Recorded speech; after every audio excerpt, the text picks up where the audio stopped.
Hello बच्चों, welcome to JEE पेजिट series. मैं Akash from Learnohub, a free learning platform जहां पर आप सीख सकते हैं physics, chemistry, maths, biology absolutely for free only at learnohub.com।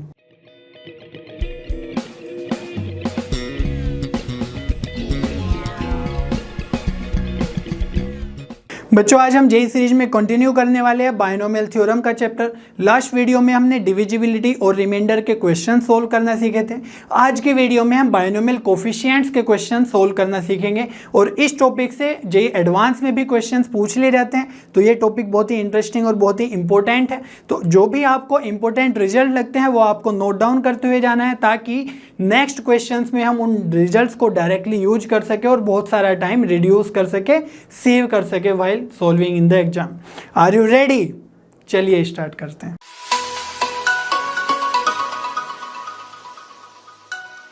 चलिए बच्चों, सबसे पहले कुछ एक्सपेंशंस देख लेते हैं जो हम आज के लेक्चर में फ्रीक्वेंटली यूज करने वाले हैं।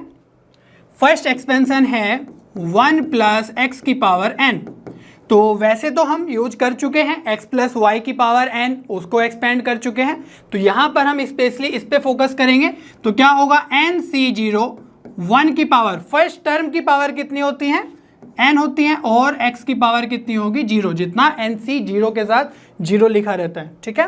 नेक्स्ट टर्म क्या हो जाएगा, nc1 1 की पावर 1 कम हो जाएगी और x की पावर 1 बढ़ जाएगी, 1 हो जाएगी अब। और नेक्स्ट टर्म आ जाएगा nc2 1 की पावर हो जाएगी n-2 और x की पावर आ जाएगी 2। एंड ऐसे जाते जाते लास्ट में कितना हो जाएगा, ncn 1 की पावर घट के हो जाएगी 0 और x की पावर आ जाएगी n। तो ये हमारा एक्सपेंशन होगा। इसको थोड़ा सा डिफरेंट वे में हम लिखना चाह रहे हैं। कैसे, जैसे nc0 है तो हमें पता ही है कि हम n ही यूज कर रहे हैं बार बार, तो इसको सिंपली nc0 के बजाय हम c0 लिख सकते हैं। ठीक है। तो नोटेशन आपको पता चल जाएगा देख के एक्सपेंशन को कि यहाँ पर n यूज होना है या n+1 यूज होना है, वो हम डिस्कस करेंगे। तो c0 और 1 की पावर n तो 1 ही रहेगा और x की पावर 0 भी कितना हो जाएगा, 1 ही हो जाएगा। ठीक है। नेक्स्ट टर्म देख लेते हैं। तो nc1 की जगह है यहाँ पर c1 और 1 की पावर कितनी भी होगी इस एक्सपेंशन में वो 1 ही रहेगा और x की पावर 1 यहाँ पर x आ जाएगा। नेक्स्ट टर्म आ जाएगा c2 x की पावर 2, और जो नहीं भी लिखा है वो भी लिख सकते हैं c3 x की पावर 3, और लास्ट में ऐसे हमें एक्सपेंशन टर्म मिलेगा cn x की पावर n। तो ये हम फ्रीक्वेंटली यूज करने वाले हैं। नेक्स्ट एक्सपेंशन देख लेते हैं। बस मैं ऑर्डर रिवर्स कर रहा हूं, तो ये लिख रहा हूं मैं x प्लस 1 की पावर n। तो इस बार क्या होगा, फर्स्ट टर्म जो x है उसकी पावर आ जाएगी n, जैसे यहां पर 1 की पावर आई थी। तो इसीलिए जो फर्स्ट टर्म होगा c0 x की पावर n बन जाएगा, और 1 की पावर कितनी आएगी, जैसे x की पावर यहाँ पर 0 है तो 1 की पावर आएगी 0, और जहां पर भी 1 की पावर कुछ भी होगी वो 1 ही रहेगा हमेशा। ठीक है। तो इसीलिए यहां पर आ जाएगा c0 x की power n plus c1 x की पावर 1 कम हो जाएगी n-1 और 1 की पावर 1 अगेन 1 ही रहेगी मल्टीप्लाई में, c2 x की पावर n-2, एंड ऐसे ही हमें लास्ट टर्म मिलेगा cn x की पावर 0, क्योंकि n से एक एक कम होती जा रही है तो लास्ट में मिलेगा x की पावर 0 विच मीन्स 1। तो ये हमारा सेकेंड एक्सपेंशन हुआ। थर्ड एक्सपेंशन में क्या करना है, 1 माइनस एक्स की पावर n। तो सिंपली प्लस x था, यहां पर हमने माइनस x यूज कर लिया है। तो इसको कैसे लिखेंगे, c0 और 1 की पावर n माइनस x की पावर 0 प्लस c1 1 की पावर 1 कम n-1 और माइनस x की पावर 1। ठीक है।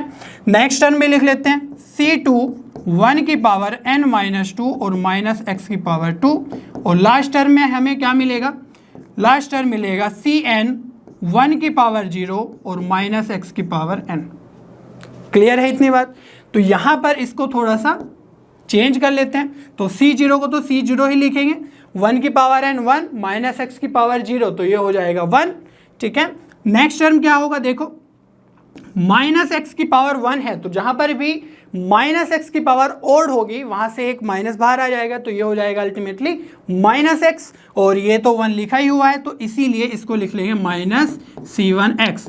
नेक्स्ट टर्म में हम देख सकते हैं कि माइनस एक्स की पावर 2 है तो इवन पावर है, तो वहाँ पर सिंपली एक्स स्क्वायर बन जाएगा, तो इसीलिए इसको लिख सकते हैं C2x², और x की पावर जब 3 आएगी माइनस आ जाएगा बाहर, माइनस C3x⁻3, और ऐसे ही लास्ट में हमें क्या मिलेगा। अब हमें ये नहीं पता है कि जो n है वो ओड है या इवन है, ठीक है, तो कुछ ना कुछ एक फिक्स क्वांटिटी तो होगी, n10 भी हो सकता है, n15 भी हो सकता है, तो जो भी होगी उसके अकॉर्डिंग हम माइनस साइन एडजस्ट कर लेंगे, बट इसको अभी लिख सकते हैं -1 × x⁻n, तो इसीलिए -1 की पावर n अलग से लिख लेंगे और Cn x⁻n अलग से लिख लेंगे, ठीक है। तो लास्ट टर्म इस तरीके से लिख लेंगे। फोर्थ एक्सपेंशन देख लेते हैं, इसमें कुछ नहीं करना है, x -1 की पावर n लिखना है, ठीक है। तो इसको लिखते हैं C0 x⁻n हो जाएगा और -1 की पावर 0 प्लस C1 x⁻1 कम और -1 की पावर 1।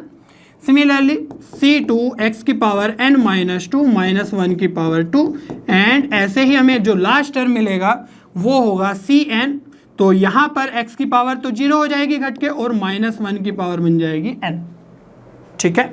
तो इसको भी थोड़ा सा सिंप्लीफाई करके लिख लेते हैं, -1 की पावर की 0 है तो ये 1 ही होगा, और ये हो जाएगा C0 x⁻n।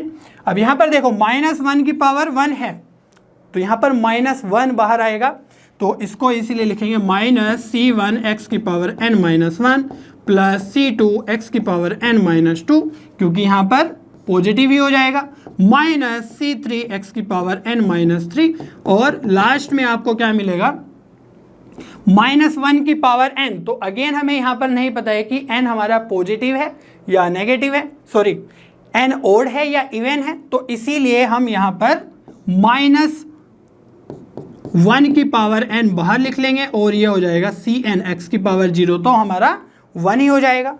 तो ये हमारे कुछ एक्सपेंशंस है जो हम आज के लेसन में यूज़ करने वाले हैं बहुत ही फ्रीक्वेंटली, ठीक है। कुछ इंपॉर्टेंट रिजल्ट्स देख लेते हैं जो हमें 1 + x⁻n के एक्सपेंशन से मिलते हैं, और इनको याद रखना भी बहुत ज़रूरी है क्योंकि क्वेश्चंस में इसको डायरेक्टली यूज़ कर लेते हैं।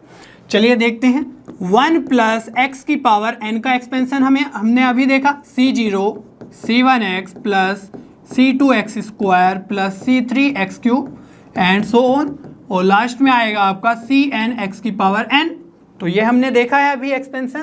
तो यहाँ पर x की जगह आपको 1 पुट करना है, तो क्या होगा पूरी एक्सपेंशन में 1 + 1, तो ये हो जाएगा 2 का पावर n इक्वल्स टू, और यहाँ पर आ जाएगा C0 x की जगह 1 पुट करेंगे तो C1 C2 C3 and so on, और लास्ट में हमें मिलेगा Cn।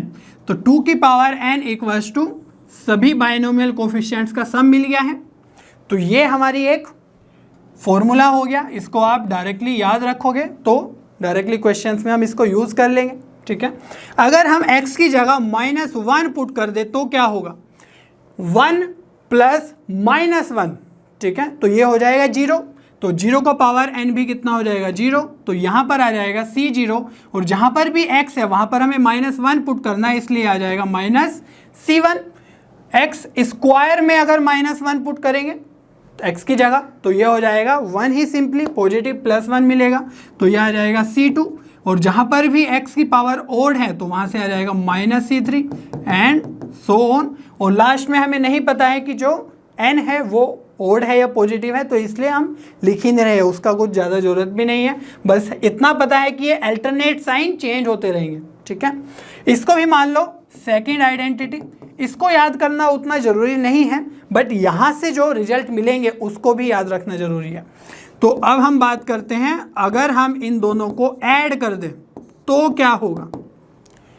इन दोनों फॉर्मूला को या दोनों सीरीज़ को हम अगर ऐड कर दें तो ये हो जाएगा 2 की पावर 0 2 की पावर n + 0, तो ये आ जाएगा आपका सिंपली 2 की पावर n, दोनों को ऐड किया, और यहाँ पर देखो C0 C0 2C0 हो जाएगा, C1 - C1, तो ये हो जाएंगे कैंसिल। सिमिलरली C3 - C3, तो जहाँ पर भी ओड है 1 3 5 7 वो सब हो जाएंगे कैंसिल, और जहाँ पर भी इवन नंबर है 0 2 4 6 वो सब ऐड हो जाएंगे क्योंकि वो दोनों में प्लस साइन के साथ है, तो वो हो जाएंगे 2 टाइम्स, तो इसीलिए मैं 2 कॉमन ले रहा हूँ, तो ये हो जाएंगे C0 C2 C4 C6 and ऐसे ही इवन नंबर वाले टर्म्स सर्वाइव करेंगे। तो यहाँ पर देखो 2 की पावर n है और ये जो 2 है इसको भी डिनोमिनेटर में ले जाएंगे तो एक पावर n कम हो जाएगा, n-1 बचेगा। तो इसीलिए हम लिख सकते हैं C0, C2, C4, C6, है ना, और लास्ट तक जो भी टर्म बचेंगे ये हो जाएगा 2 की पावर n-1।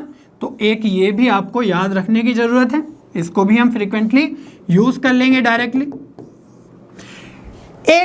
एक और मिलेगा यहाँ से, कैसे? सब्ट्रैक्ट करके।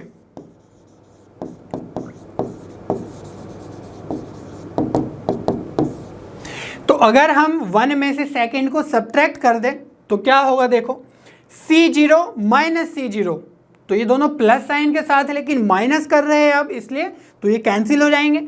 और C1 और ये है माइनस C1, तो C1 माइनस माइनस C1 तो हो जाएगा 2C1। तो इसीलिए जो भी माइनस अल्टरनेट है ना साइन के साथ है वो हो जाएंगे ऐड, और जो सेम साइन के साथ है वो हो जाएंगे कैंसिल।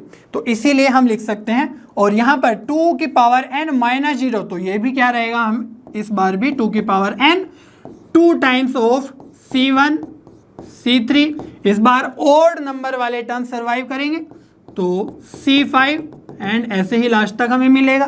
तो इस बार भी हम 2 डिनोमिनेटर में ले जाएंगे तो यहाँ से आ जाएगा C1 plus C3 plus C5 and so on. तो यहाँ से आ जाएगा आपका 2 का पावर n-1। इसको भी आपको ध्यान रखना है कि जहाँ पर भी ओड लिखा हुआ हो बाइनोमियल कोफिशिएंट में C1 C3 C5 C7, उसका भी समेशन क्या आता है 2 की power n-1। C0 C2 C4 C6 इसका भी आएगा 2 की पावर n-1, और जब सारे के सारे टर्म्स हो तो उसका एडिशन आएगा 2 की पावर n। ठीक है, कुछ क्वेश्चंस ऐसे होते हैं जिसमें हम सिंपली सब्स्टिट्यूशन करके अपना आंसर निकाल सकते हैं। x की वैल्यू कुछ पुट करके हमारा आंसर आ जाएगा। चलिए देखते हैं। प्रूव दैट 20C0 प्लस 2 की पावर 1 20C1 प्लस 2 की पावर 2 20C2 एंड लास्ट में है 2 की पावर 20 20C20 इक्वल्स टू 3 की पावर 20। तो यहाँ पर हम 1 प्लस एक्स का पावर n का एक्सपेंशन लिख लेते हैं तो चीज़ें दिखने लगेंगी। क्या होगा, C0 C1x plus C2 x square and C3 x cube plus last में आएगा हमारा Cn x की पावर n। ठीक है, तो यहाँ पर ध्यान से देखो 2 की पावर 1 2 की पावर 2 2 की पावर 3 आएगा और लास्ट में 2 की पावर 20। तो हम देख सकते हैं कि अगर हम x की जगह 2 पुट कर दे तो हमारी पावर्स बढ़ती हुई चली जाएगी 2 की। ठीक है, और n की जगह हमें क्या पुट करना होगा, सिंपली 20 पुट करना होगा, क्योंकि हर बार 20C2 20C20 ऐसे आ रहा है। तो इसीलिए हम क्या करेंगे, n की जगह 20 पुट कर देंगे और x की जगह सिंपली 2 पुट कर देंगे। तो देखिए क्या बनता है रिजल्ट। तो 1 प्लस 2 तो हो जाएगा 3 की पावर n, और यहाँ पर आ जाएगा C0 plus C1 into x है तो x की जगह 2 रखे हैं तो ये आ जाएगा 2 इंटू C1, और 2 की पावर 1 भी लिख सकते हैं इसको। सिमिलरली यहाँ पर है एक्स स्क्वायर तो इसको लिख देंगे 2 की पावर 2 और C2 प्लस 2 की पावर 3 इंटू C3, और लास्ट में क्या आ जाएगा, x की जगह क्या पुट करेंगे 2 और n की जगह पुट करेंगे 20, तो ये आ जाएगा 2 की पावर 20 C20। अब देखो यहाँ पर मैंने 20C0 20C1 20C2 ये सब नहीं लिखा है क्योंकि मुझे पहले ही पता चल गया है कि n की जगह हम 20 पुट कर रहे हैं, यहाँ पर 20 भी पुट कर सकते हैं तो हमारा आंसर बिल्कुल सेम आ गया है। तो सिंपली ऐसे सब्स्टिट्यूशन करके भी हम आंसर निकाल सकते हैं, बस हमें ये ध्यान रखना है कि क्या हम सब्स्टिट्यूशन करेंगे। कुछ क्वेश्चन सोल्व करने के लिए हमें डिफरेंशिएशन की ज़रूरत पड़ती है। ये एक ऑपरेशन है जिसपे एक पूरा का पूरा चैप्टर बना हुआ है, और आई होप आपने फिजिक्स में भी कुछ क्वेश्चन सोल्व किए होंगे यूजिंग डिफरेंशिएशन। फिर भी मैं एक बता देता हूँ जो यहाँ पर यूज़ करने वाले हैं। जैसे अगर डिफरेंशिएशन करना हो आपको x की पावर n का, तो हम क्या करते हैं, x की पावर n के डिफरेंशिएशन के लिए जो पावर में है वो आ जाएगा मल्टीप्लाई में, तो n इंटू एक्स की पावर n थी तो एक पावर हो जाती है कम, तो n इंटू एक्स की पावर n-1, ये हमारा सिंपल डिफरेंशिएशन है ऑफ x की पावर n। इसी को ही हम यहाँ पर यूज़ करने वाले हैं, बहुत ज़्यादा हार्डकोर डिफरेंशिएशन हमें यूज़ नहीं करना है। तो चलिए देखते हैं। Prove that C1 plus 2 into C2 plus 3 into C3 plus 4 into C4 and last में है n into C N equals to n into 2 की पावर n-1। तो यहाँ पर आप देख पा रहे हैं कि C2 के साथ मल्टीप्लाई में है 1, यहाँ पर 1 है, 2, 3, 4। तो इस तरीके से हर बार 5, 6 ऐसे नंबर्स मल्टीप्लाई हो रहे हैं कोफिशिएंट्स के साथ। तो इसमें क्या करेंगे, हम सबसे पहले एक्सपेंशन लिख लेते हैं 1 प्लस एक्स की पावर n। तो ये हो जाएगा C0 C1x C2x square C3x की पावर 3 C4x की पावर 4 एंड सो ऑन, और लास्ट में आएगा Cnx की पावर n। तो इसी में देखो हम करेंगे डिफरेंशिएशन। तो उससे क्या होगा, हमने देखा कि जो पावर है वो आ जाती है मल्टीप्लाई में, तो यहाँ पर भी जो पावर है 2 वो आ जाएगी मल्टीप्लाई में 2c2, और 2c2 हमारा बन जाएगा। ठीक है, तो इस तरीके से हर बार हमारी हायर नंबर से मल्टीप्लाई हो जाएगा, क्योंकि हर बार x की पावर 1 ज़्यादा है। समझ में आ रहा है कंसेप्ट? तो यहाँ पर हम सिंपली डिफरेंशिएशन करेंगे, तो 1 प्लस एक्स की पावर n का जो डिफरेंशिएशन होगा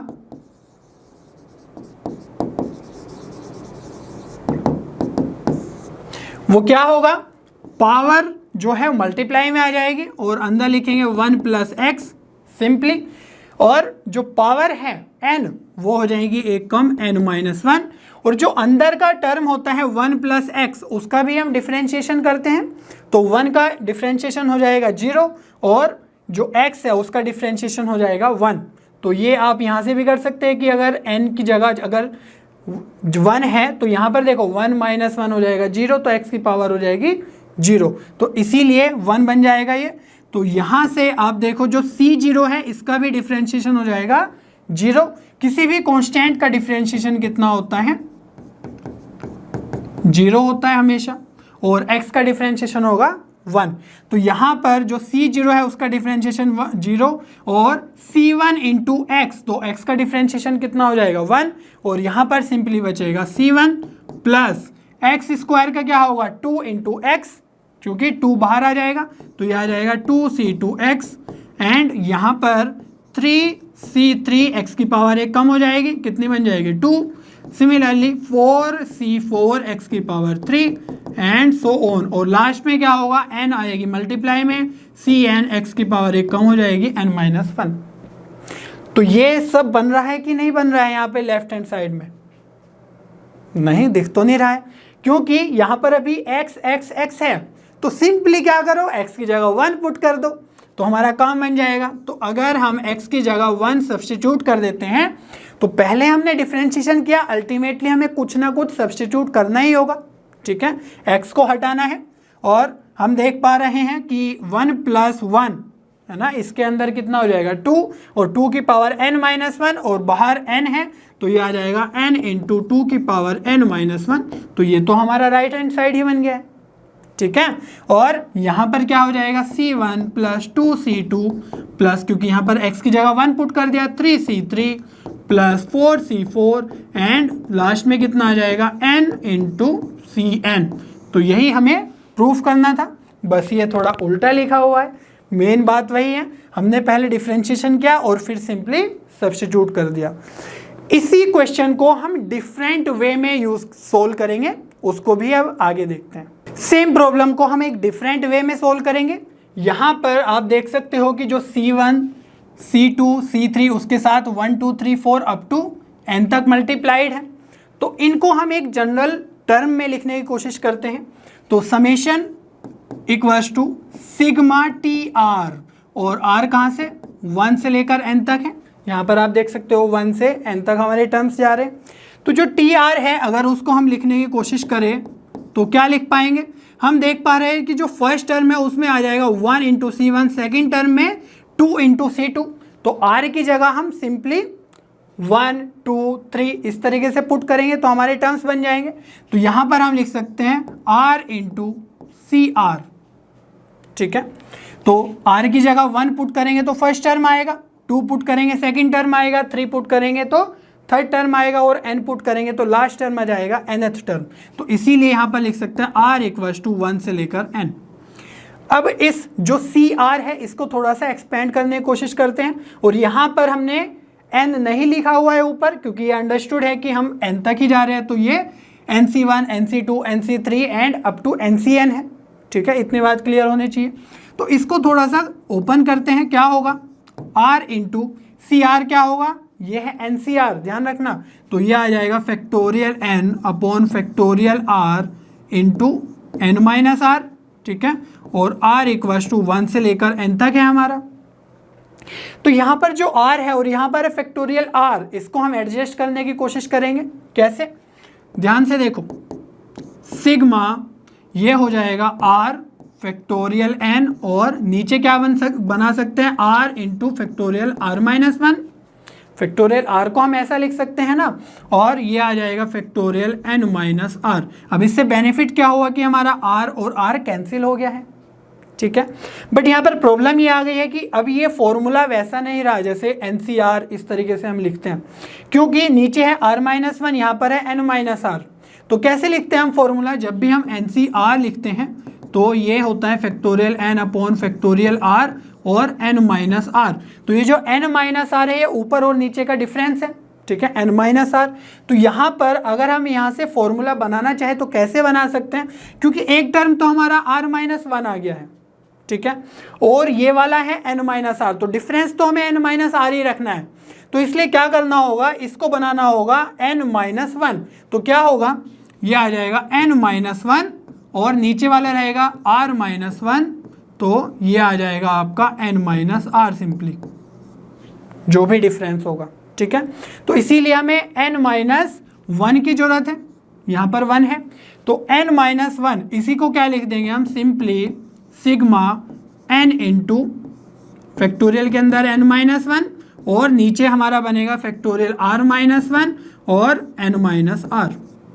तो ये जो n है इसको हम बाहर ले सकते हैं, r की जगह n इक्वल टू 1 से n तक ही चल रहा है, तो यहाँ पर आ जाएगा n sigma r equal to 1 से n, और अंदर जो ये टर्म बना factorial n minus 1 r minus 1 और नीचे फैक्टोरियल n माइनस r, ये बन गया है आपका n minus 1 c r minus 1। इसको आप एक्सपेंड करके देखेंगे तो यही टर्म आपका बनेगा। n मैंने ले लिया है बाहर, क्योंकि सिग्मा के बाहर हम कांस्टेंट टर्म ले सकते हैं, ठीक है। यहाँ पर सिर्फ r ही वेरिएबल है, ठीक है, क्योंकि r ही वेरी कर रहा है 1 से लेकर n तक। तो जो ये टर्म बने हमारे n minus 1 c r minus 1, तो इसको देखने की कोशिश करते हैं कि एक्चुअली लिखा क्या हुआ है। यहाँ पर इस टर्म को एक्सपेंड करके देखते हैं क्या बनता है। तो बाहर तो हमारा मल्टीप्लाई में n है और जो अंदर है वो क्या रहेगा, n minus 1 C R minus 1। तो r की जगह हम क्या पुट करेंगे, 1 पुट करेंगे सिंपली। तो ये आ जाएगा, ऊपर तो फिक्स है n माइनस 1 और नीचे क्या आ जाएगा c0। नेक्स्ट टर्म आएगा n माइनस 1, क्योंकि ऊपर r ही नहीं है, वो तो हमेशा फिक्स ही रहेगा। और सेकेंड टर्म में r इक्वल टू 2 पुट करेंगे तो 2 माइनस 1, ये बन जाएगा आपका c1। और next term n minus 1 c2, and ऐसे ही बढ़ते बढ़ते लास्ट में हमें मिलेगा n की जगह पुट करेंगे ना, r की जगह n, तो ये बन जाएगा n माइनस 1, ऊपर का तो फिक्स ही है n minus 1 c n minus 1। तो अभी ध्यान से देखो, ये हमारा जो एक्सपेंशन है ये हमने थोड़ा सा पढ़ा हुआ है डिफरेंट वे में। हमने पढ़ा था c0 plus c1 plus c2 plus c3 up to cn, और ऊपर में क्या था nc0 nc1 nc2, है ना, लेकिन यहाँ पर है n माइनस 1।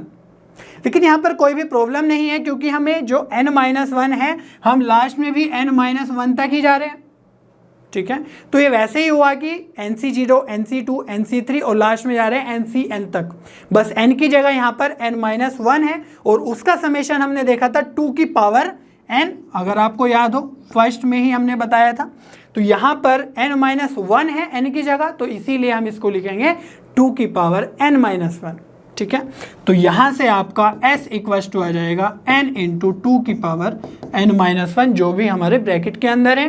तो ये हमारा समेशन आ जाएगा इन सभी LHS वाले टर्म्स का, और यही हमें RHS में प्रूफ करना था। तो ये थोड़ा सा आपको टीडियस लग सकता है, लेकिन जब बड़े क्वेश्चन सोल्व करते हैं और डायरेक्टली हम रिजल्ट यूज कर सकते हैं तो बहुत ही ईजी हो जाता है। जो डिफरेंशिएशन बहुत ही ईजी लग रहा था 3 लाइन्स का 2 लाइन्स का, वो भी टीडियस हो सकता है, क्योंकि उसमें फर्दर प्रोसेस करने होते हैं, हम आगे के क्वेश्चंस में देखेंगे, ठीक है। चलिए एक एग्जाम्पल देख लेते हैं। Prove that C0 plus 2 into C1 plus 3 into C2 and last में है n+1 into Cn equals to n+2 into 2 की पावर n-1। तो सबसे पहले हम एक्सपेंशन लिख लेते हैं जो यूज़ करेंगे 1 प्लस एक्स की पावर n। तो यहाँ पर आ जाएगा C0 plus C1x plus C2x square plus C3 x की पावर 3 एंड लास्ट में आएगा आपका Cn x की पावर n। तो यहाँ पर आप ध्यान से देखो कि जो पावर है अगर हम डिफ्रेंशिएशन करते हैं जो हमने लास्ट टाइम पे किया था तो यह आ जाएगा 2 इंटू C2x, ठीक है। तो C2 के साथ आएगा हमारा मल्टीप्लाई में 2, बट यहाँ पर C2 के साथ मल्टीप्लाई में आ रहा है 3, तो एक ज़्यादा आ रहा है, ठीक है। ऐसे ही C1 के साथ आ रहा है 2 और जो लास्ट में Cn है उसके साथ आ रहा है n+1। दैट मीन्स पावर जो हम डिफ्रेंशिएशन में लाते हैं मल्टीप्लाई में अगर किसी तरीके से पावर एक ज़्यादा हो जाए तो हमारा जो LHS है वो बन सकता है यहाँ पर। और यहाँ पर ध्यान से देखो जो C0 है वो वाला टर्म भी है, लेकिन हम जब जनरली डिफ्रेंशिएशन करते हैं तो C0 का डिफ्रेंशिएशन 0 आ जाएगा। दैट मीन्स यहाँ पर हमें x से मल्टीप्लाई करना होगा ताकि डिफ्रेंशिएशन के बाद ये C0 बन जाए। तो एक आइडिया सा क्लियर हो रहा है कि हमें पूरे के पूरे एक्सपेंशन में मल्टीप्लाई करना है x के साथ, ठीक है। तो मल्टीप्लाई बाय x तो क्या होगा, ये बन जाएगा x 1 प्लस एक्स की पावर n और राइट हैंड साइड में टर्म्स हो जाएंगे C0x plus C1x square C2x cube plus C3x की पावर 4। तो सभी टर्म्स में x की पावर एक इंक्रीज हो जाएंगी, एक्स्ट्रा पावर आ जाएगी, तो ये आ जाएगा Cn x की पावर n+1, ठीक है। अब इसको हम डिफ्रेंशिएट करेंगे।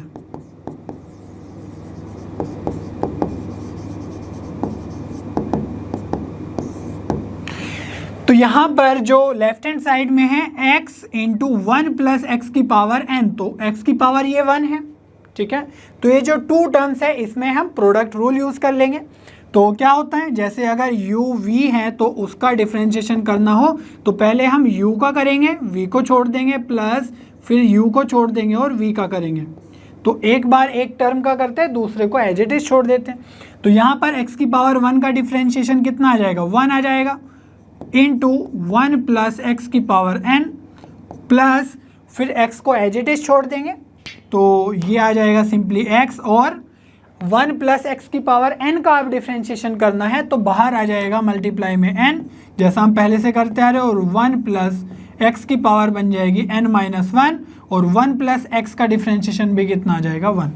तो ये हमारा लेफ्ट हैंड साइड में टर्म्स बनेंगे, ठीक है।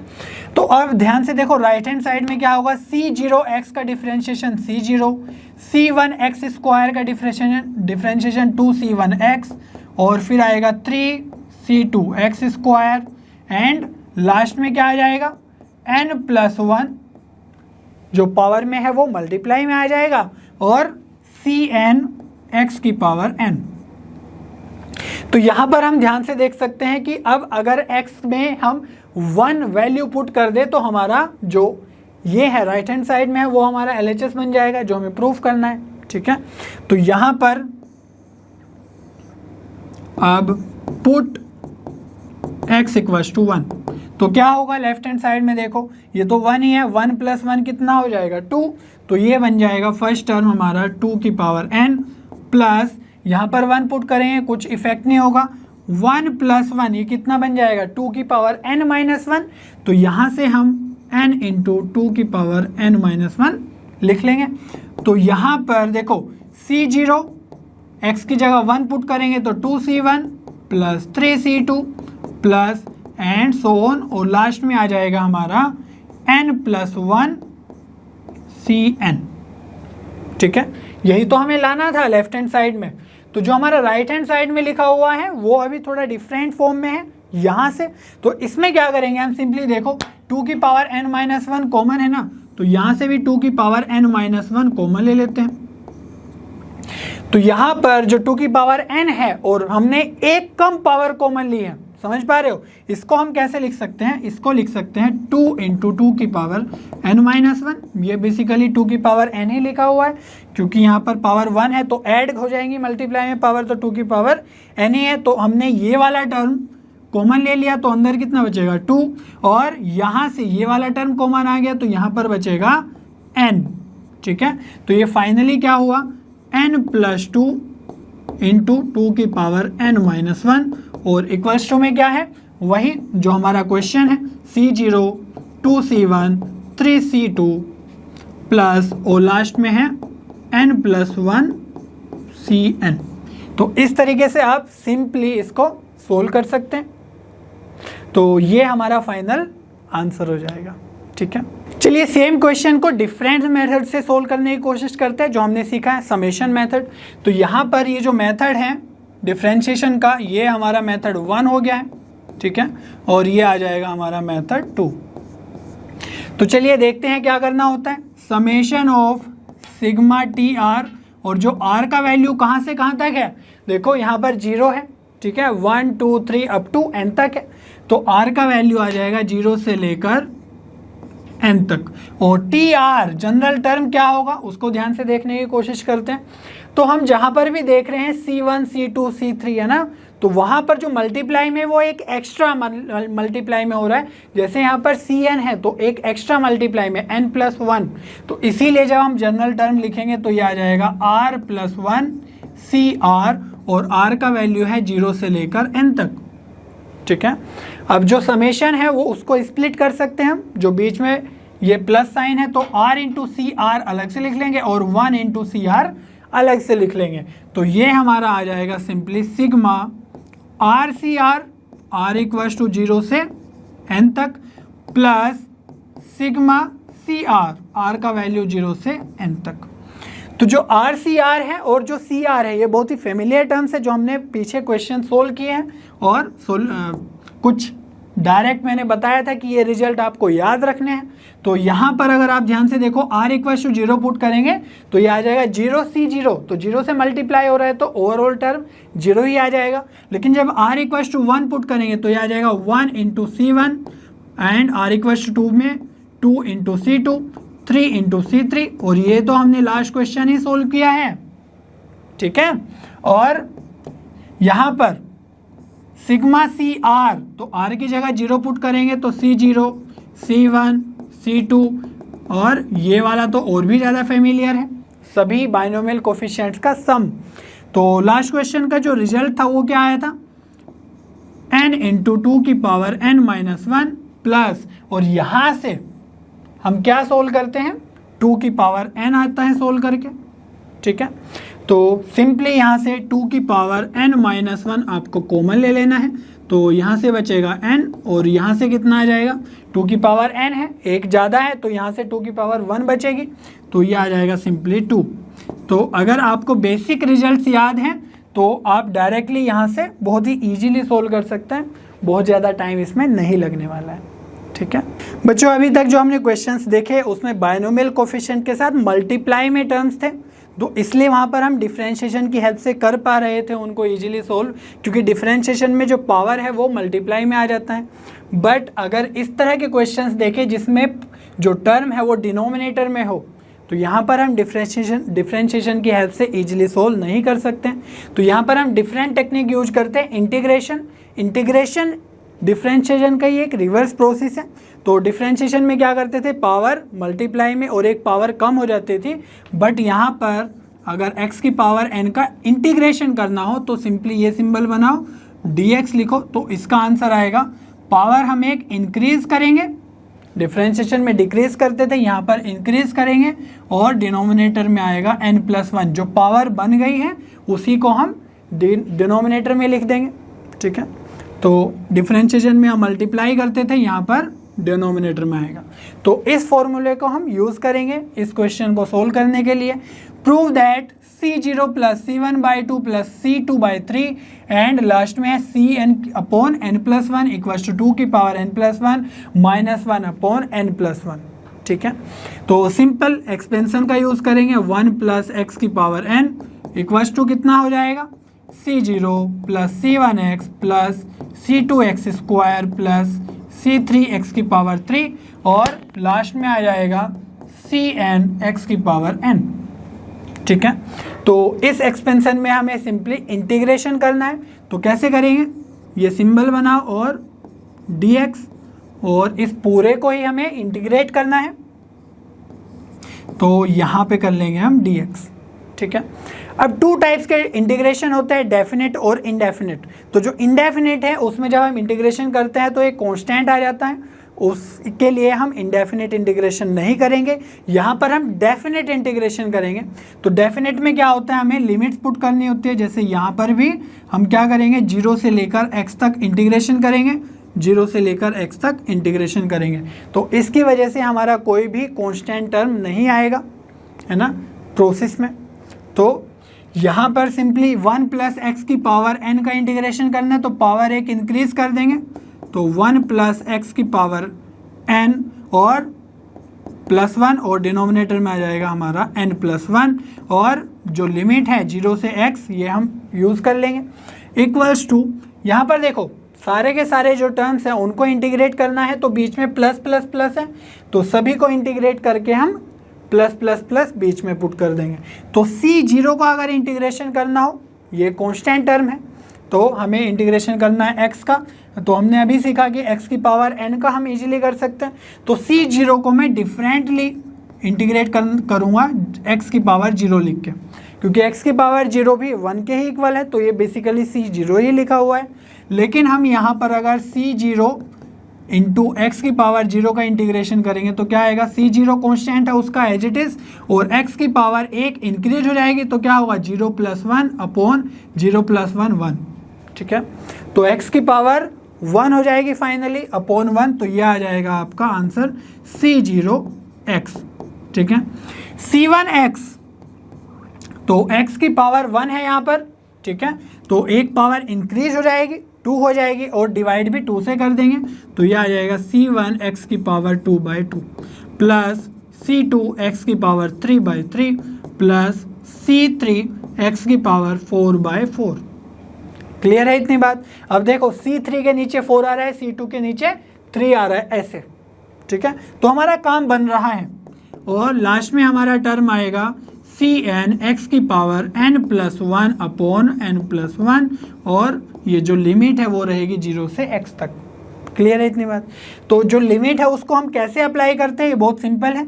तो यहाँ पर देखो जो अपर लिमिट है उसको डायरेक्टली पुट करो, तो सभी में x है यहाँ पर, ठीक है, तो x की जगह x ही पुट करना है, तो कोई भी चेंज नहीं होगा, 1 प्लस x की पावर n + 1 अपॉन n + 1, और जब लोअर लिमिट को पुट करते हैं तो हम बीच में माइनस साइन लगा लेते हैं, तो x की जगह हम 0 पुट करेंगे, तो ये आ जाएगा 1 + 0, दैट मीन्स 1 की power n + 1, which means ultimately 1 upon n + 1, क्योंकि नीचे तो x है ही नहीं। तो यहाँ पर अगेन हम इसमें पूरे के पूरे टर्म में पहले x की लिमिट रखेंगे, अपर लिमिट, और फिर लोअर लिमिट रख देंगे 0। अब क्योंकि यहाँ पर सभी जगह x है, तो x की जगह जब हम 0 पुट करेंगे तो पूरा का पूरा टर्म का वैल्यू आ जाएगा 0, तो लोअर लिमिट हमारी 0 ही आ जाएगी। तो अगर हम सिंपली अपर लिमिट ही पुट कर दे, जैसे यहाँ पर किया, -0 रहेगा, तो -0 लिखने की ज़रूरत नहीं है। तो x की वैल्यू अगर हम पुट करेंगे, सभी जगह x ही है, तो सिंपल ये सेम ही रहेगा, C0x C1x² 2 C2x की पावर 3/3, ठीक है, और लास्ट में हमारा टर्म आ जाएगा Cn x की पावर n + 1 अपॉन n + 1। अब यहाँ पर ये हमारे पास एक टर्म आ गया है। अब हमें सिंपली क्या करना है, ये वाला रिजल्ट शो करना है, प्रूफ करना है। तो आप देखो यहाँ पर x तो कहीं पर है ही नहीं, तो यहाँ पर आप देख पा रहे हो कि x की जगह अगर हम 1 पुट कर दे तो हमारा रिजल्ट बन जाएगा। ठीक है। तो सिंपली क्या करना है, x की जगह 1 पुट कर देना है। तो यहाँ पर देखो एलसीएम तो n + 1 आ जाएगा दोनों टर्म्स में, तो n + 1, और यहाँ पर x की जगह 1 पुट करेंगे तो 1 + 1 2, तो ये आ जाएगा 2 की पावर n + 1 -1। तो ये तो हमारा RHS ही बन गया है, ठीक है ना। और जो हमारा LHS में है वो यहाँ पर लिखा हुआ है, तो क्या है ये, C0 x की जगह 1 और x की जगह यहाँ पर भी 1, तो ये हो जाएगा C1/2 plus C2/3, and last में हमारा टर्म आ जाएगा Cn/n + 1। ठीक है, सिंपल है। तो हमें सिंपली यहाँ पर पहले इंटीग्रेशन करना है, लिमिट रखनी है 0 से x। अब आप ये भी सोच सकते थे कि 0 से 1 तक ही अगर हम लिमिट रखते तो हमें डायरेक्टली हम यहाँ पर ही x = 1 सब्स्टिट्यूट कर देते, ठीक है, तो हमारा ये फाइनल आंसर रहता। बट कभी कभी कन्फ्यूजन रहता है कि क्या वैल्यूज़ पुट करके हमारा फाइनल आंसर आएगा, तो इसीलिए पहले 0 से x तक सब्स्टिट्यूट, है ना, सारे के सारे वैल्यूज़ कैलकुलेट कर लो, ये हमारा टर्म आ जाएगा। उसमें फिर सिंपली देख लो कि किस टर्म को या किस वैल्यू को पुट करें x की जगह जो हमारा फाइनल आंसर आ जाए, ठीक है। बच्चों सेम क्वेश्चन को हम समेशन टेक्निक से भी सोल्व कर सकते हैं, चलिए देखते हैं कैसे। तो सेम ही क्वेश्चन है, बस समेशन की फॉर्म में लिखना है, इक्वल्स टू सिग्मा, और जनरल टर्म क्या है, टी आर है। आर इक्वल्स टू कहाँ से कहाँ तक वेरी कर रहा है, 0 से लेकर n तक जा रहा है, तो इसीलिए आर इक्वल्स टू 0 से n, और टी आर क्या होगा, मीन्स कोई भी एक जनरल टर्म क्या होगा आर के फॉर्म में। तो ये अगर लास्ट टर्म को ही हम देख ले तो यहाँ से लिख सकते हैं, ऊपर तो आएगा सी आर, है ना, ऊपर सी लिखा हुआ है, और डिनोमिनेटर में क्या है, आर प्लस 1 आएगा, क्योंकि हर जगह जहाँ पर 1 है वहाँ पर 1 + 1 2 है, 2 के नीचे है 2 + 1 3, तो r + 1 डिनोमिनेटर में आएगा, r 0 से n तक है।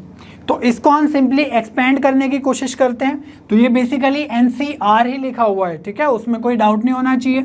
तो समेशन क्या हो जाएगा, सिग्मा r = 0 से n तक, और ये आ जाएगा NCR, तो उसको लिख सकते हैं factorial n upon factorial r और फैक्टोरियल n - r, और नीचे r + 1 भी लिखा हुआ है,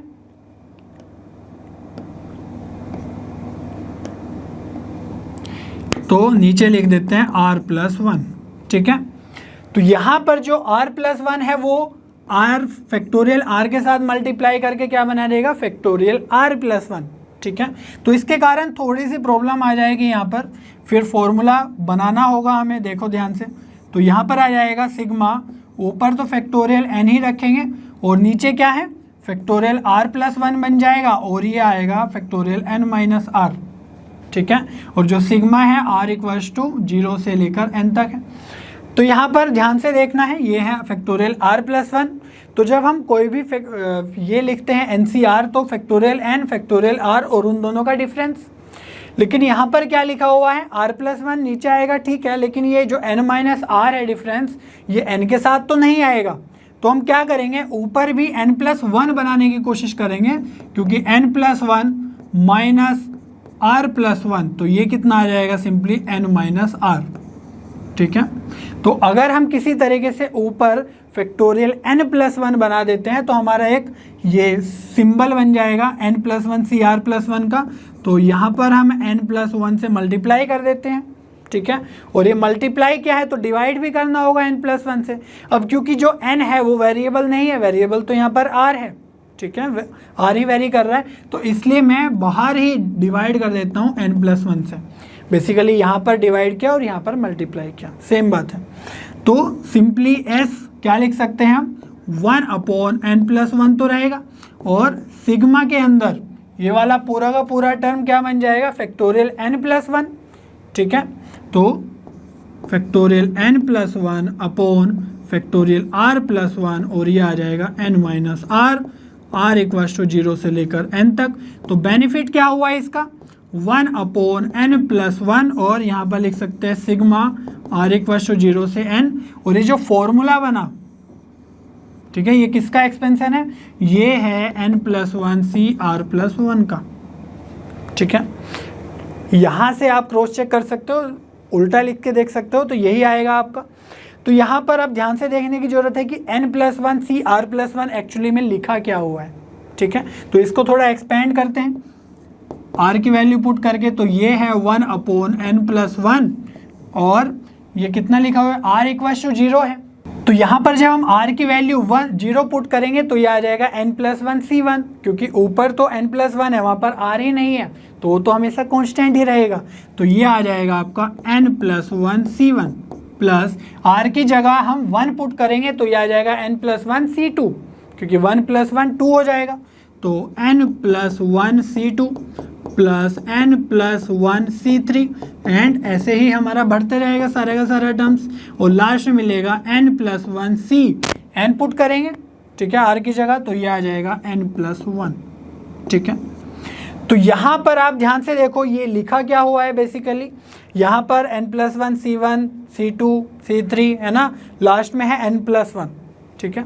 तो आप बोल सकते हो कि अच्छा ये n+1 C n+1, तो ये तो वैसा ही हो गया ना जैसे NC0 NC1 NC2 NC3 और अप टू NCN जाते हैं। बट यहाँ पर एक टर्म मिस हो रहा है कि NC0 वाला टर्म नहीं है, ठीक है। तो क्या करेंगे हम, सिंपली n+1 C0 प्लस कर देंगे और n+1 C0 माइनस कर देंगे, ठीक है, इसी पूरे एक्सपेंशन में। तो एक प्लस कर दिया एक माइनस कर दिया है। अब जो प्लस किया है, ठीक है, उसके कारण ये सीरीज पूरी की पूरी कंप्लीट हो गई है। कैसे, n+1 C0 n+1 C1 n+1 C2, तो यहाँ से लेकर यहाँ तक हमारा एक एक्सपेंशन हो गया। तो जैसे हम करते थे NC0 NC1 NC2 NC3 up to NCN, तो उसका आंसर आता था 2 की पावर n। तो यहाँ पर हम लिख लेंगे सिंपली 2 की पावर n+1, क्योंकि यहाँ पर n+1 से स्टार्ट हो रहा है, ठीक है, और n+1 टर्म्स है। तो यहाँ पर ध्यान से देखो कि जो हमारा n+1 C0 है वो कितना होता है, कोई भी ऊपर लिखा हुआ हो NC0 तो उसकी वैल्यू हमेशा 1 रहती है, ठीक है। तो यहाँ पर हम -1 कर देंगे और डिनोमिनेटर में तो बाहर क्या है n+1 है, तो यहाँ पर आ जाएगा n+1। तो यही हमारा समेशन सोल्व करके आ जाएगा, जो हमारा LHS means left hand side में लिखा हुआ है, और यही हमें प्रूफ भी करना था। तो इस तरीके से हम थोड़ा एडजस्टमेंट करके भी अपने आंसर को ला सकते हैं अगर हमें डिफरेंशिएशन और इंटीग्रेशन मेथड्स में थोड़ा प्रॉब्लम हो रहा है। और वो क्वेश्चन टू क्वेश्चन वेरी करेगा कि आपको कौन सा मेथड उसमें यूज करना है, क्योंकि कहीं पर डिफरेंशिएशन ईजी होगा और कहीं पर समेशन ईजी होगा, ठीक है, और कहीं पर इंटीग्रेशन ईजी होगा या फिर समेशन ईजी होगा। तो वो आपको प्रैक्टिस से ही आएगा। तो बहुत सारा प्रैक्टिस करना है क्वेश्चंस का, और फिर आप इजीली सोल्व कर पाएंगे ये सारे क्वेश्चंस, ठीक है। बच्चों अभी तक हमने देखा कि अगर बायनोमियल कोफिशिएंट में कोई कांस्टेंट से मल्टीप्लिकेशन हो तो हम उसको कैसे सोल्व करते हैं, या फिर डिवाइड भी हो, डिनोमिनेटर में कोई टर्म हो तब भी हम सोल्व कर सकते हैं। लेकिन अगर बायनोमियल कोफिशिएंट के प्रोडक्ट आ जाए तो उसको कैसे सोल्व करते हैं वो हमें अब सीखना है। तो जैसे यहाँ पर बोला गया है find the value of C0² plus C1² plus C2² and last में है CN²। तो इसको कैसे लिख सकते हैं हम easily, C0 into C0 plus C1 into C1, C2² को लिख लेंगे C2 इंटू C2, है ना, और लास्ट में आ जाएगा आपका CN इंटू CN। तो यहाँ पर हम एक्सपेंशन करेंगे सबसे पहले किसका, 1 प्लस x की पावर n का। तो यहाँ पर क्या लिखेंगे, C0 C1x plus C2x² and ऐसे ही हमारे पास लास्ट में आएगा CNx की पावर n। क्लियर है इतनी बात। अब देखो यहाँ पर हमें प्रोडक्ट्स चाहिए, ठीक है। तो इसके लिए हम क्या करेंगे कि जो ये एक्सपेंशन है इसका दूसरे एक्सपेंशन में मल्टीप्लिकेशन करेंगे। तो यहाँ पर ध्यान देने वाली बात ये है कि जो भी लोअर इंडेक्स है C0 C0 C1 C1 C2 C2, तो इन सभी अगर पूरे टर्म को देखो तो इसका और इसका डिफरेंस कितना होगा, 2 - 2 0। तो यहाँ पर हम देख सकते हैं 1 - 1 0 n - n 0। तो लोअर इंडेक्स का अगर डिफरेंस कांस्टेंट आ रहा है तो उस केस में हम क्या करते हैं, 1 प्लस x का पावर n और x प्लस 1 का पावर n। तो रिवर्स करके सिर्फ दूसरा एक्सपेंशन लिखते हैं, ठीक है। तो यहाँ पर आ जाएगा C0 x की पावर n, C1 x की पावर n-1, क्योंकि फर्स्ट टर्म अब क्या बन गया है x, तो पहले पावर n होगी और फिर घटती हुई चली जाएगी। और नेक्स्ट टर्म होगा C2 x की power n-2 plus C3 x की power n-3 and so on, और लास्ट में मिलेगा हमें Cn x की पावर 0 विच विल बी 1, ठीक है। तो अब ध्यान से देखो, अगर ये दोनों जो एक्सपेंशंस हैं इनकी हम मल्टीप्लाई कर दें आपस में तो क्या होगा, यहाँ पर जो LHS में है लेफ्ट हैंड साइड में तो 1 प्लस x की पावर n है, और ये भी बेसिकली 1 प्लस x ही लिखा हुआ है। तो क्या हो जाएगा, पावर ऐड हो जाएगी, तो 1 प्लस x की पावर 2n आ जाएगा, ठीक है। लेकिन राइट हैंड साइड में क्या होगा, वहाँ पर एक इंटरेस्टिंग केस होने वाला है। ध्यान से देखो कि जो ये C0 है, अगर इसकी मल्टीप्लाई हम C0 x की पावर n में कर दें तो क्या बनेगा, C0 इंटू C0 x की पावर n, ठीक है। अगर हम C0 की मल्टीप्लिकेशन C1 x की पावर n-1 में कर दे तो यहाँ पर बनेगा C0 C1 x की पावर n-1। तो ऐसे बहुत सारे टर्म्स होंगे इसके अंदर, ठीक है। तो हमें क्या करना है, हमें फाइंड आउट करना है C0 C0 C1 C1, है ना, उस तरह के प्रोडक्ट्स। तो यहाँ पर हम थोड़ा सा सिस्टमेटिकली बताने की कोशिश कर रहे हैं कि अगर आप जैसे C0 और Cn की मल्टीप्लाई करें तो वहाँ पर x तो प्रेजेंट नहीं है, तो इसलिए x की पावर हम लिख सकते हैं 0। तो जो C0 और Cn है ये किसका कोफिशिएंट हो गया, x की पावर 0 का। सिमिलरली कुछ कोफिशिएंट ऐसे आएंगे जो x की पावर 1 के होंगे। कैसे, अगर हम लिखे C1 x और Cn, इन दोनों का भी मल्टीप्लाई होगा क्योंकि इन दोनों के अंदर हर एक टर्म का हर एक से मल्टीप्लिकेशन होगा। तो यहाँ पर आएगा C1 इंटू Cn x, तो x की पावर क्या आएगा 1, तो कुछ कोफिशिएंट होंगे यहाँ पर, ठीक है। वैसे ही कोई कोफिशिएंट यहाँ से आएगा कि C2x स्क्वायर, है ना, और Cn की मल्टीप्लाई करेंगे तो वहाँ पर x स्क्वायर के कोफिशिएंट आएंगे। वैसे यहाँ पर जो सेकंड लास्ट टर्म होगा वो क्या होगा, Cn-1 x की पावर 1। तो जब इससे मल्टीप्लाई करेंगे Cn-1 x की पावर 1 की मल्टीप्लाई करेंगे C0 से, तो यहाँ पर भी x की पावर 1 मिलेगी। तो ऐसे हो सकता है कि बहुत सारे कोफिशिएंट मिल जाए, है ना, वो फिक्स हो सकता है, बट इतना सर्टेन है कि x की पावर 1 के कोफिशिएंट होंगे। सिमिलरली x की पावर 2 के भी कोफिशिएंट होंगे, ठीक है। तो ऐसे बहुत सारी पावर्स के कोफिशिएंट होंगे यहाँ पर जब हम मल्टीप्लिकेशन करेंगे। बट हम किस चीज़ में इंटरेस्टेड है वो देखने वाली बात है। हम इंटरेस्टेड हैं कि भाई हमें C0 का मल्टीप्लिकेशन हो जाए, ठीक है। तो अगर हमें लिखना हो C0, ठीक है, तो इसके साथ क्या आएगा, कोफिशिएंट x की पावर n आ रहा है, ठीक है। सिमिलरली हमें चाहिए C1, तो C1 और C1 जब इन दोनों का मल्टीप्लिकेशन करेंगे तो यहाँ पे x की पावर 1 है और यहाँ पर x की पावर n-1 है। तो टोटल पावर कितनी हो जाएगी x की, जब इन दोनों को मल्टीप्लाई करेंगे सिंपल हो जाएगी x की पावर n। तो आप देख रहे हो कि जब इनकी मल्टीप्लाई की, C1 की मल्टीप्लाई करी थी तो x की पावर n हमारे साथ कॉमन आ रहा है। तो यहाँ पर हम लिख सकते हैं C1 और बाहर लिख सकते हैं कि ये x की पावर n के कोफिशिएंट्स हैं। समझ में आ रही है बात। सिमिलरली अगर हम देखें C2 तो यहाँ पर C2x स्क्वायर है और यहाँ पर भी C2x की पावर n-2 है। तो जब हम इन दोनों का मल्टीप्लाई करेंगे तो हम देखेंगे कि जो x की पावर है यहाँ पर 2, यहाँ पर n-2, तो ओवरऑल पावर x की बन जाएगी n। तो इसको भी हम कॉमन लेके, है ना, x की पावर n और अंदर ये लिख दिया। सिमिलरली हम लिख सकते हैं लास्ट में क्या टर्म है, Cn और Cn, ठीक है। तो Cn देखो ध्यान से, x की पावर n है और सेकंड एक्सपेंशन में Cn में x की पावर 0 है, तो ओवरऑल पावर कितनी हो जाएगी, x की n ही रहेगी, ठीक है। तो ये हमें वैल्यू, इसकी वैल्यू हमें कैलकुलेट करनी है, यही तो हमारा क्वेश्चन है, इसी की तो वैल्यू फाइंड आउट करनी है, ठीक है।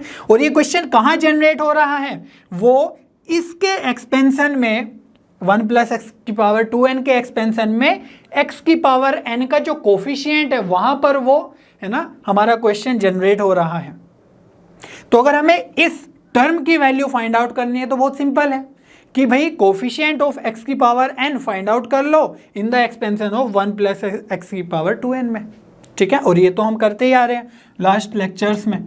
और लास्ट में जो टर्म आएगा वो आएगा x की पावर 2n। कैसे, Cn x की पावर n मल्टीप्लाई करेंगे विद C0 x की पावर n, तो पावर हो जाएगी x की पावर 2n और कुछ कोफिशिएंट भी आएगा, ठीक है, नो डाउट। बट हम इंटरेस्टेड हैं इस टर्म में, तो क्या लिख सकते हैं इस टर्म को कैलकुलेट करने के लिए, कोफिशिएंट ऑफ x की power n in the expansion of 1 + x की पावर 2n। क्लियर है इतनी बात। और कोफिशिएंट ऑफ x की पावर n अगर हमें कैलकुलेट करना है तो क्या करेंगे, इस एक्सपेंशन का सिंपली जनरल टर्म लिख लेंगे, ठीक है। तो जनरल टर्म GT क्या आएगा इसका, देखो पावर कितनी है 2n, तो हम लिख सकते हैं simply 2n CR into first जो टर्म है 2n - r और सेकेंड टर्म क्या है x की पावर r, ठीक है, तो ये हमारा एक जनरल टर्म हो गया। इसमें हमें क्या करना है, कोफिशिएंट ऑफ x की पावर n फाइंड आउट करनी है। तो x की पावर यहाँ पर r है, तो r की जगह अगर हम n पुट कर दे तो वो हमारा टर्म हो जाएगा x की पावर n वाला। ठीक है, तो क्या आएगा, कोफिशिएंट ऑफ x की पावर n अगर हमें फाइंड आउट करना है तो r की जगह n पुट कर देंगे, और जो ये वाला टर्म आएगा, ये वाला वैल्यू, यही क्या आ जाएगा हमारा कोफिशिएंट ऑफ x की पावर n। जब हम r की जगह n पुट कर देंगे तो यहाँ पर ध्यान से देखो, 1 की पावर कुछ लिखी हुई है, तो 1 की पावर कुछ भी हो तो वो हमेशा 1 ही रहेगी। तो बेसिकली हमें इसी टर्म में r की जगह अगर n पुट कर दे तो हमारा आंसर आ जाएगा। ठीक है, तो यहाँ पर जो कोफिशिएंट ऑफ x की पावर n है, जो ये वाला टर्म बनेगा, इसका वैल्यू आएगा 2n c r की जगह n। तो ये हमारा फाइनल आंसर हो जाएगा। समझ में आई बात, ये कैसे बन रहा है, सारे के सारे टर्म्स जहाँ पर हम मल्टीप्लाई कर रहे हैं, जो हमें चाहिए क्वेश्चन में वो देखो, और उसमें देखो कि किसका कोफिशिएंट है वो सब। ठीक है, जिसका भी वो कोफिशिएंट है वही हम फाइंड आउट कर लेंगे, 2NCN हमारा फाइनल आंसर हो जाएगा। ठीक है, चलिए एक और एग्जाम्पल कंसिडर कर लेते हैं। Find the value of C0 Cn plus C1 Cn minus 1 plus C2 Cn minus 2 and last में है Cn C0। तो यहाँ पर ध्यान से देखने वाली बात यह है कि प्रोडक्ट ही है बाइनोमियल कोफिशिएंट्स का, लेकिन यहाँ पर 0 और n है, तो इनका जो सम है वो तो n होगा, और जो डिफरेंस है वो भी n ही होगा, n माइनस 0 n। लेकिन जो सेकंड टर्म है अगर उसको ध्यान से देखें, n माइनस 1 और उसमें से माइनस 1 कर दे तो बन जाएगा n माइनस 2। तो डिफरेंस यहाँ पर n था, यहाँ पर n माइनस 2 है, लेकिन अगर सम कर दे तो ये बन जाएगा 1 plus n minus 1, that means n। ठीक है, तो यहाँ पर हम देख पा रहे हैं कि जो सम है लोअर इंडेक्स का वो क्या है, ऐड होके कांस्टेंट आ रहा है। यहाँ पर करोगे, यहाँ पर भी 2 से 2 कैंसिल और n बच जाएगा। ठीक है, तो यहाँ पर हमने देखा कि जो लोअर इंडेक्स है उसका जो सम है वो कांस्टेंट है। तो इस तरह के केस में जब लोअर इंडेक्स का सम कांस्टेंट हो तो हम क्या करते हैं, 1 प्लस x की पावर n, और सेकेंड एक्सपेंशन भी यूज करेंगे 1 प्लस x की पावर n। तो दोनों एक्सपेंशन हम यहाँ पर सेम यूज करेंगे। लास्ट टाइम हमने लोअर इंडेक्स का डिफरेंस कांस्टेंट देखा था, तो अपोजिट रिवर्स वाला किया था, x प्लस 1 की पावर n का एक्सपेंशन। तो सिंपली यहाँ पे क्या आ जाएगा, C0 plus C1x plus C2 x square and last में क्या बनेगा, Cn x की पावर n। और इस वाले एक्सपेंशन में भी सेम ही रहेगा क्योंकि सेम ही एक्सपेंशन है, C2x स्क्वायर, और लास्ट में भी क्या आएगा, Cn x की पावर n। लेकिन ये लिखना जरूरी है दोनों टाइम क्योंकि विजुअलाइजेशन फिर इजी हो जाएगा। ठीक है, तो प्रोसेस सिंपल है, सिंपली मल्टीप्लाई करना है दोनों के दोनों एक्सपेंशंस को। तो अगर लेफ्ट हैंड साइड में जो है उसका मल्टीप्लिकेशन करेंगे तो 1 प्लस x की पावर 2n ही आएगा, लेकिन जो राइट हैंड साइड में है उसके लिए हमें क्या करना होगा, देखना होगा किस किस का हमें कोफिशिएंट चाहिए, किसका कोफिशिएंट। अगर हमें ये पता चल जाए कि हमारा जो क्वेश्चन है वो किस के कोफिशिएंट में बन रहा है तो हम उसका कोफिशिएंट इजीली फाइंड आउट कर लेंगे इन the expansion of 1 plus x की पावर 2n में। ठीक है, अब ध्यान से देखो कि पहले कहीं ना कहीं x की पावर 0 बन रहा होगा। कैसे बनेगा, C0 की मल्टीप्लाई हम C0 से ही अगर कर दें, ठीक है, तो हमारा जो है x की पावर 0 का बन जाएगा कोफिशिएंट। सिमिलरली x की पावर 1 का भी कहीं ना कहीं कोफिशिएंट बनेगा। कैसे, C0 की मल्टीप्लाई C1x से कर दो तो C0 C1 into x. Similarly यहाँ पर भी C0 C1 इंटू एक्स, तो यहाँ पर x की पावर 1 के कोफिशिएंट बनेंगे।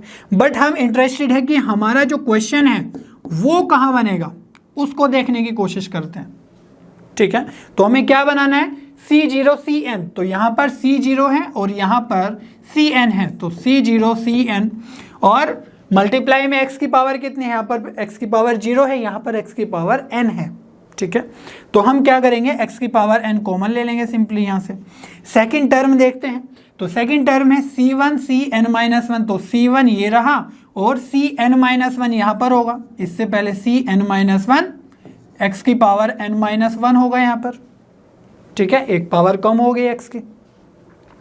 तो यहाँ पर ध्यान से देखो, जब हम लिखेंगे C1 Cn माइनस 1 तो x की पावर कितनी होगी ये देखना है।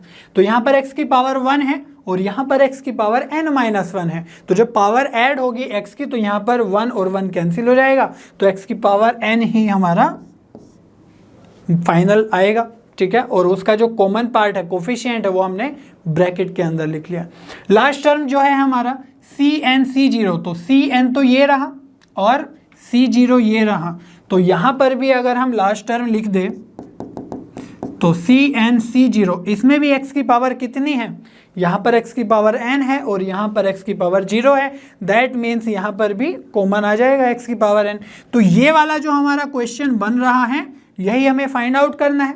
और ये क्या है, कोफिशिएंट ऑफ x की power n again in the expansion of 1 plus x की पावर 2n, ठीक है। तो यहाँ पर हमने देखा कि हमारा क्वेश्चन बन चुका है और लास्ट में जो हमारा आएगा x की पावर 2n आएगा, कैसे, इन दोनों की मल्टीप्लाई करके, तो Cn इंटू Cn। तो इससे हमें कोई मतलब नहीं है, हमें फाइनली क्या कैलकुलेट करना है, जो हमारा क्वेश्चन है उसका आंसर। तो कोफिशिएंट ऑफ x की पावर n में वो हमें क्वेश्चन मिल रहा है इन the expansion of 1 plus x का पावर 2n, और वो हमने अभी देखा, ठीक है। तो जब 1 प्लस x का पावर 2n में हमें x की पावर n का कोफिशिएंट चाहिए, तो वो क्या आएगा, 2nCn, ठीक है। लेकिन ये जो आंसर आया ये हमारा लास्ट क्वेश्चन में भी आया था, तो हमने इसको अलग से क्यों कैलकुलेट किया, एक तो बस ये है कि हम दिखाना चाहते थे कि जो यहाँ पर सम करके कांस्टेंट आ रहा है उस केस में हम कैसे एक्सपेंशन करते हैं, ठीक है। लेकिन इसको अलग से कैलकुलेट करने की जरूरत नहीं थी, यहीं पर हम ट्रांसफॉर्मेशन करके भी इसको वही क्वेश्चन बना देते। कैसे, हमने पढ़ा है कि जो NCR है वो होता है NCn-r, ठीक है। ये एक प्रॉपर्टी आपको याद होनी चाहिए, कहीं पर भी यूज कर लेते हैं हम इसको। तो यहां पर जो लिखा हुआ है Cn, ठीक है, तो Cn क्या लिखा हुआ है, NCn लिखा हुआ है, बट उससे फर्क नहीं पड़ता, Cn ही लिख दो। तो Cn किसके इक्वल होगा, Cn माइनस n के इक्वल होगा, या ऐसे सोच लो कि NCn होगा NCn माइनस जो नीचे लिखा हुआ है वो, है ना, जैसे यहाँ पर लिखा हुआ है तो यहाँ पर क्या है, ऊपर वाला माइनस नीचे वाला n माइनस r, तो ये क्या हो जाएगा, NCn बेसिकली NC0 ही होता है, ठीक है, याद भी होगा, हमने ये सब पढ़ा हुआ है अच्छे से। तो NCn इक्वल टू NC0 या Cn इक्वल टू C0, तो हम इसको क्या लिख सकते हैं, C0 into C0। Similarly C1 और Cn-1 को कैलकुलेट करोगे तो ये भी आ जाएगा C1, C2 इंटू C2। तो ये तो वही क्वेश्चन बन गया जो हमने लास्ट में कैलकुलेट किया है, ठीक है, C0 का स्क्वायर, C1 का स्क्वायर, C2 का स्क्वायर, ठीक है। तो ऐसे भी ट्रांसफॉर्मेशन आप देख सकते हो कि अगर वहाँ पर कैलकुलेशन बच सकती है, ऑल टुगेदर ये सब कुछ बच जाता, बट फिर भी हमारा पर्पज़ ये है कि हम उस तरह के क्वेश्चन सोल्व कर ले जहाँ पर लोअर इंडेक्स का सम कॉन्स्टेंट आ जाए, ठीक है। चलिए एक और एग्जाम्पल कंसिडर कर लेते हैं। Find the value of MC0 into NCn, MC1 into NCn-1, MC2 NCn-2 and last में MCm इंटू NCn-m। तो यहाँ पर हम देख पा रहे हैं कि बाइनोमियल कोफिशिएंट्स का मल्टीप्लिकेशन ही है, और यहाँ पर टू टर्म्स में फर्स्ट टर्म में MC0, यहाँ पर MC1, MC2 up to MCm, ठीक है। तो यहाँ पर m की जो इंडेक्स है वो बढ़ती जा रही है ना, और NCn, NCn-1, NCn-2 यहाँ पर घटते जा रही है। तो हमें क्या करना है, सिंपली एक्सपेंशंस लिखने हैं, लेकिन किसका लिखेंगे वो इंपॉर्टेंट है, क्योंकि यहाँ पर m है और यहाँ पर n है, ठीक है। और दूसरी बात कि जो लोअर इंडेक्स है उसका जो समेशन है या डिफरेंस है, कौन सा कॉन्स्टेंट आ रहा है, तो यहाँ पर तो डिफरेंस भी n है और समेशन भी n है। और यहाँ पर अगर ध्यान से देखें तो समेशन क्या आ जाएगा, -1 से 1 कैंसिल, तो n बनेगा, और जो डिफरेंस है वो आ जाएगा n-2। तो हम देख पा रहे हैं कि जो समेशन है वो हमारा कांस्टेंट आ जाएगा लोअर इंडेक्स का। तो हम क्या करेंगे, सिंपली 1 प्लस x और 1 प्लस x का एक्सपेंशन करेंगे, ठीक है। अगर डिफरेंस कांस्टेंट आ जाता सभी टर्म्स का तो हम क्या करते हैं, यहाँ पर रिवर्स कर देते, x प्लस 1 का एक्सपेंशन लिखते हैं। क्लियर है इतनी बात। और जो इंडेक्स है, जो पावर आएगी वो यहाँ पर n है, यहाँ पर n है, तो यहाँ पर m कर लेते हैं, यहाँ पर n कर लेते हैं, तो दोनों के दोनों हम एक्सपेंशन लिख लेते हैं। तो ये आ जाएगा MC0 MC1 x की पावर 1, MC2 x की पावर 2 एंड सो ऑन, और लास्ट में हमारा आएगा MCm x की पावर m। क्लियर है इतनी बात। ये मैंने m ऊपर इसलिए लिख लिया क्योंकि हम n से भी डील कर रहे हैं, तो अलग अलग ही दिखे तो अच्छी बात है।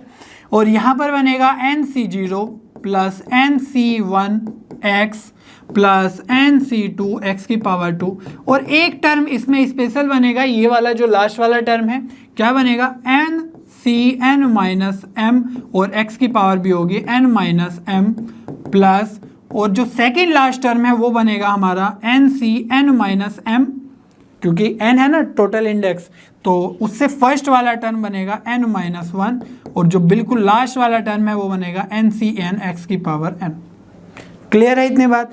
सिंपली क्या करना है, मल्टीप्लिकेशन करना है दोनों एक्सपेंशंस का। तो लेफ्ट हैंड साइड में मल्टीप्लिकेशन करेंगे तो बेस में तो 1 प्लस एक्स ही है, और पावर में m है, एक जगह n है, तो पावर क्या हो जाएगी, ऐड हो जाएगी, m प्लस n बन जाएगा। क्लियर है इतनी बात। और जो राइट हैंड साइड है उसमें बहुत सारे टर्म्स आएंगे, ठीक है। कुछ कोफिशिएंट ऑफ x की पावर 0 होगा, कुछ कोफिशिएंट ऑफ x की पावर 1 होगा, ठीक है। यहाँ पर बहुत सारे टर्म्स होंगे, लेकिन हम किस में इंटरेस्टेड है, जहाँ पर हमारा क्वेश्चन बन रहा है उसको हम देखने की कोशिश करते हैं, कहाँ पर बन रहा है, किसके कोफिशिएंट में वो बन रहा है। तो MC0 NCN, तो MC0 यहाँ पर है, NCN कहाँ पर है, ये लास्ट में है, ठीक है। तो MC0 इंटू NCN, और x का कोफिशिएंट, x की पावर कितनी है, यहाँ पर तो 0 है पावर, और यहाँ पर पावर n है, ठीक है। दैट मीन्स जो ये कोफिशिएंट है ये किसका है, x की पावर n का कोफिशिएंट है, ठीक है। सिमिलरली अगर हम MC1 देखें तो MC1 यहाँ पर है, और NCn माइनस 1 यहाँ पर है, और यहाँ पर भी x की पावर 1 है, और यहाँ पर x की पावर n माइनस 1 है। तो जब पावर ऐड हो जाएगी, जब हम मल्टीप्लाई करेंगे दोनों टर्म्स को, तो पावर n बन जाएगी, क्योंकि ये 1 और ये माइनस 1 पावर कैंसिल हो जाएगी। तो यहाँ पर जो टर्म बनेगा हमारा, ये बनेगा MC1 इंटू NCn माइनस 1, और कोफिशिएंट ये किसका होगा, x की पावर n का ही होगा, हमने अभी देखा। और जो लास्ट टर्म बनेगा वो क्या बनेगा, देखो ध्यान से, MCm, तो MCm यहाँ पर है, x की पावर m है, और NCn माइनस m, तो ये हमने लिखा था NCn माइनस m, इसीलिए ताकि हम देख पाए कि x की पावर कितनी होगी। तो यहाँ पर पावर m है और यहाँ पर n माइनस m है, तो m से m पावर कैंसिल हो जाएगी x की, तो क्या बचेगा, x की पावर n का ही ये भी कोफिशिएंट है, लास्ट वाला जो टर्म है, ठीक है। तो उसको भी हम यहाँ पर लिख सकते हैं। तो यहाँ पर देखने वाली ध्यान बात ये है कि अगेन हमें x की पावर n का ही कोफिशिएंट चाहिए इन the expansion of 1 plus x की power m plus n। Clear है इतनी बात।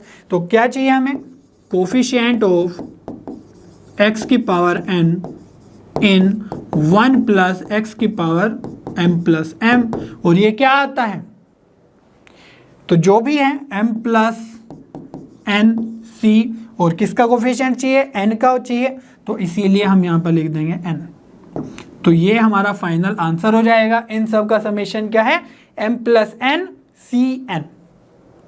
क्लियर है इतनी बात। तो इस तरीके से हम देख सकते हैं, अगर यहाँ पर लोअर इंडेक्स का डिफरेंस कांस्टेंट रहता तो हम x प्लस 1 की पावर n लिखकर उस तरीके से ही हम फिर कोफिशिएंट ऑफ, है ना, कोफिशिएंट देखते कि ये जो क्वेश्चन है वो किसके कोफिशिएंट में हमारा बन रहा है, फिर उसी का कोफिशिएंट हम उस पूरे एक्सपेंशन में फाइंड आउट कर लेते हैं, ठीक है। मुझे उम्मीद है आपको आज के सभी कॉन्सेप्ट बहुत अच्छे से समझ में आए होंगे।